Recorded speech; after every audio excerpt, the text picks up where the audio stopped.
Zack Polanski sounded the alarm on the climate catastrophe in a Green Party conference, calling out the government for planning to drill for oil in the North Sea. So let me speak directly to the Prime Minister. If we are to secure a livable future for our children and for our grandchildren, there can be no new drilling for oil and gas. On this, the science is crystal clear. The scenes we have seen play out on our TV screens are frankly apocalyptic.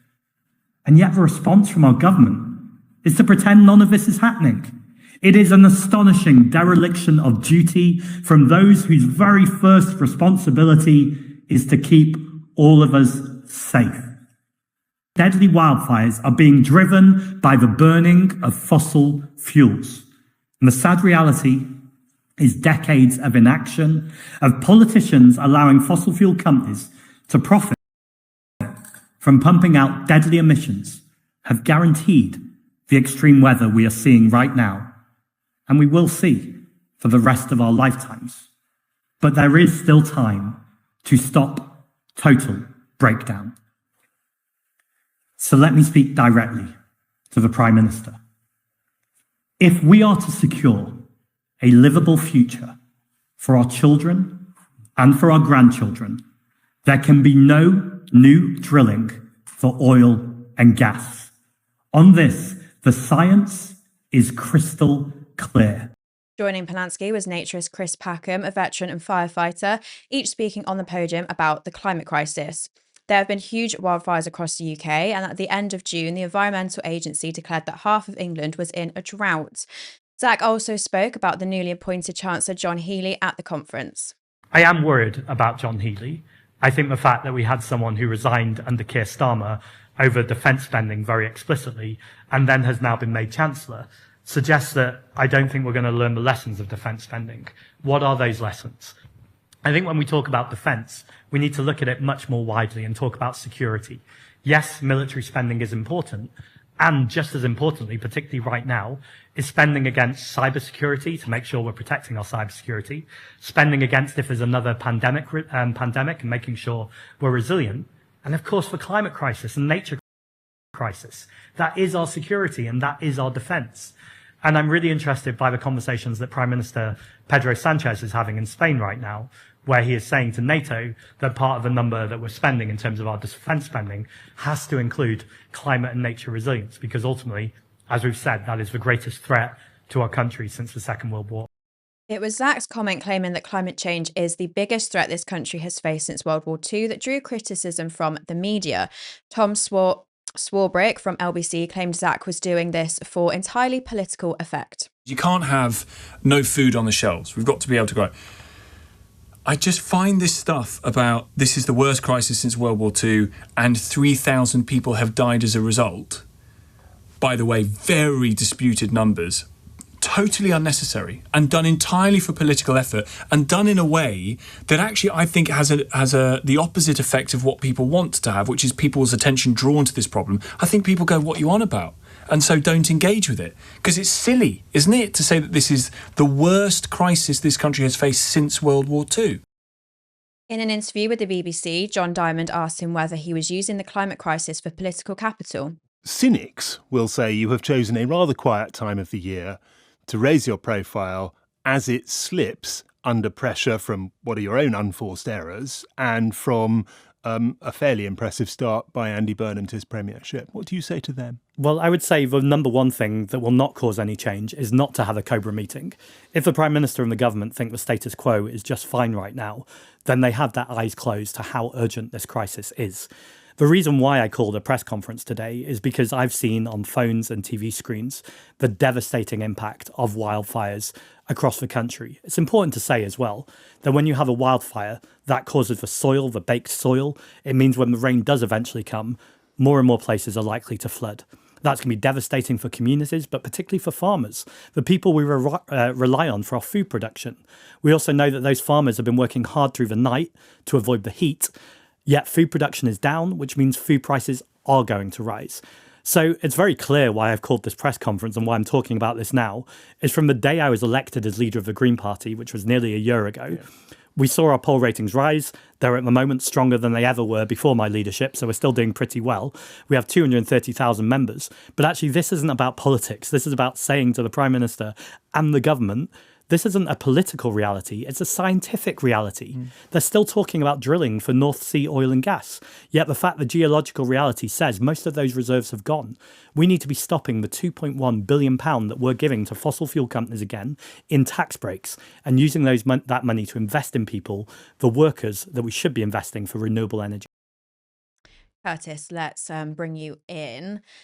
I think Zack's made some really good points there. We can kind of unpack some of the things that he said, but would you agree that this is the biggest crisis, our country has faced since World War II? There is, I think it's a quote. It is a quote from 10 years ago from Bernie Sanders. And I think it was during the Democratic primary in which he was challenging Hillary Clinton. And he said, when he was asked a question, what is the biggest threat to national security? And he said climate change. It drew a lot of criticism from people who said, what do you mean climate change? It's the war on terror. It's the Muslims, it's all that sort of stuff, right? What do you mean climate change? And he said that back in 2016. Now, of course, back in 2016, the science was still fully behind this, saying that we are facing a climate catastrophe. But that felt like that was sort of, controversial to say. Zack Polanski has basically said the same thing. So if you ask me, is he correct in saying this is the biggest threat since World War II? Unquestionably. It's not even controversial to say. World War II would be minuscule, and it is minuscule due to or what we're facing. 50% of England is in drought. Half of England is in drought. And we're starting to see it in front of our eyes. Which is, there's something about humanity, and that is, empathy rarely, extends beyond your immediate family and friends, and people can't comprehend threats when it's sort of, based on faraway places like in the global south, or if you're just reading articles from scientists saying there's a catastrophe. People don't really truly wake up until it's in front of them. There's another quote, actually, and it's probably not, it's probably verbatim, not verbatim even, probably paraphrasing, but, you'll watch videos of wildfires in Australia, very far away, hotter countries, and over the course of the climate catastrophe, you're going to start to see more and more social media videos get closer and closer and closer to you until you're the one that's filming a particular incident. And that's what's happening now. So for decades, since the 70s and 80s, scientists have been very clear that if we continue our course, if we don't address man-made climate change, then this is going to create huge problems in the future. And despite global attempts over and over again, they failed to make big commitments. They have drafted policy ideas. They have came up with targets, but we often miss them. And to be honest, it feels like this kind of threat for humanity cannot be overcome until we are living in it, until we have a million climate refugees. I was speaking to Mothin Ali the other day, and, we were talking about refugees and immigration. And I was asking him, if you're in the media and people were talking or asking you questions about immigration, and, especially this is sort of like a narrative that the Greens are open borders, how do you deal with that? And one of the things he said was, we are going to face a lot of refugees if we don't deal with the climate crisis. And it's true. And yet the irony here is that right-wing parties and right-wing media either downplay the threats of climate change, or they say it's not really man-made, or go into outright climate skepticism and denial and conspiracy theory, whilst also saying we need to reduce refugees. And the irony here, because Mothin Ali also said about, in order to bring down immigration or have less refugees, isn't to demonize them or to stop them when they get here, but it's also stop bombing countries and going into war. So in a way, if you're a right-winger watching this show, I don't know if you are, but if you're watching this show and you want a party that's going to do more to reduce refugees, you better vote for the Green Party. Because we have, on honestly, I mean, it's hard not to be defeatist when talking about the climate. But we are going to have massive fights over resources, not oil, water. We're going to have wars over water. And as long as the Western imperial nations are quite comfortable, as we still are, then nothing's going to be done. It's only until we start feeling the effects of the global south, because many people in the global south are seeing and feeling the effects of climate change. And we're just starting to see it. But the problem is, once it arrives, it's too late. You know, essentially scientists have already said we've gone past the point of return in which we want to reduce. So basically, average global temperatures have risen by 2 degrees. And the idea is to get below that 2 degrees. Some scientists are saying that we've gone past the point of no return, that we probably can't get below 2 degrees on average, but stay at 2 degrees. And it seems like every single year we have these conferences, COP26, 27, 28, we hear these commitments and nothing is done. And why is that? Because we have profits. We have corporations that want to make profits. I am not being hyperbolic here, but I think that big oil giants who are making money off of, I would say, essentially a death cult, which is, destroying humanity, is a form of terrorism. And people might listen to me and say, you're crazy, Kurt, you've lost your mind. I think it is a form of terrorism.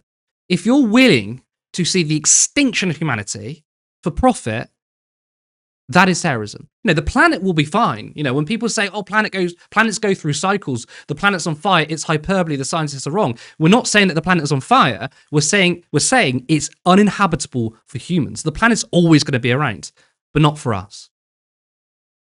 It's actually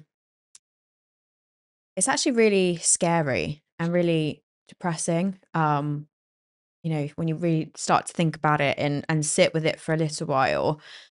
And I think it's also extremely scary that we're kind of seeing this the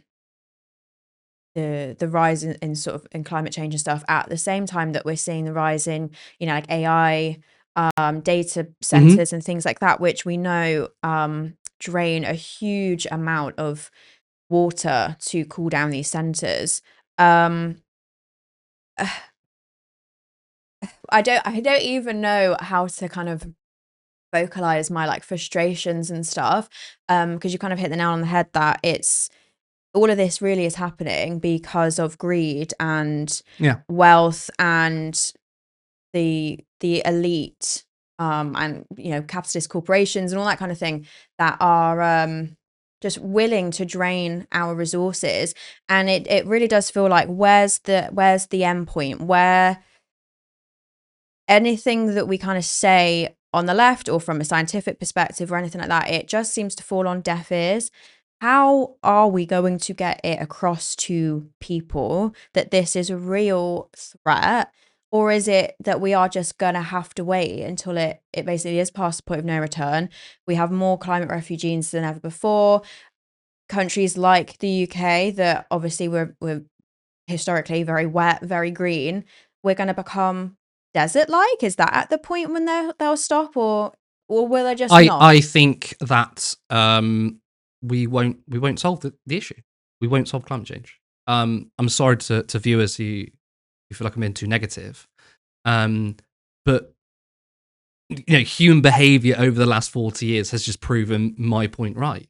We try and come together, because it's not just about the media and the corporations are stopping us from making progress. It's even politicians who say they care about the climate, who go to COP, who try and build these targets, but we just fail at it. So it's not just the climate skeptics, it's those who say they care about climate change. And look, everyone knows my position on Keir Starmer, for example. I think he's a terrible prime minister. I don't think he's a particularly good person.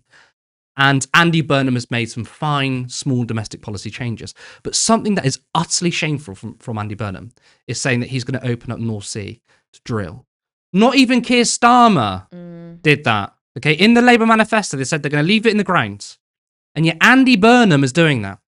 And it won't even have a positive effect on jobs or bills, because it's what we're doing is we're going to extract the oil from the ground. It's going to go onto the global market, and because at the moment, because we're leaving everything to the market, we're seeing price shocks, and there's not going to be enough amount of oil to, reduce prices. It's not going to make that much of a difference.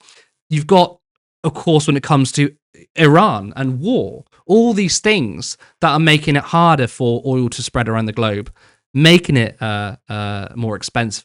And then there's also the other fact that even if we were to end the war in Iran, oil is a scarce resource. It is running out. It can only ever go up because the value of something goes up the more scarce it is, right? That is oil. It's a finite resource. But wind and solar, that is an abundant free energy. Our energy systems or our energy want to be free, but we just need to build the infrastructure. I mean, the sun isn't going to go away. The wind isn't going to go away. And people say, oh, but what about days when it's not windy? Yes, but when we have wind turbines and it's a windy day, their energy is banked. So when it's a day that's not windy, you still got enough energy to take over. So we could literally transform our energy systems, go to renewables, and it will be so unbelievably cheap to the point that it's basically free. Yet we're not doing that because we literally have market manipulation. Now, ironically, that the market also wants to go towards green energy. In more and more green energy projects, the problem is it's too slow. That's why we need government intervention.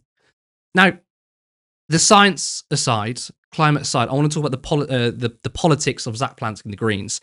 I think it's fantastic that he's done this press conference, by the way.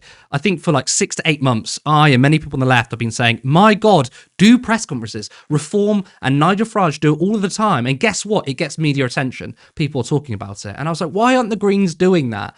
And it was brilliant. Like, this was politically incredible from the Green Party. They've set the agenda. People are talking about it. Now, of course, insane that Tom... smarmy prick, as I like to call him, and the BBC were trying to say, well, is this political posturing?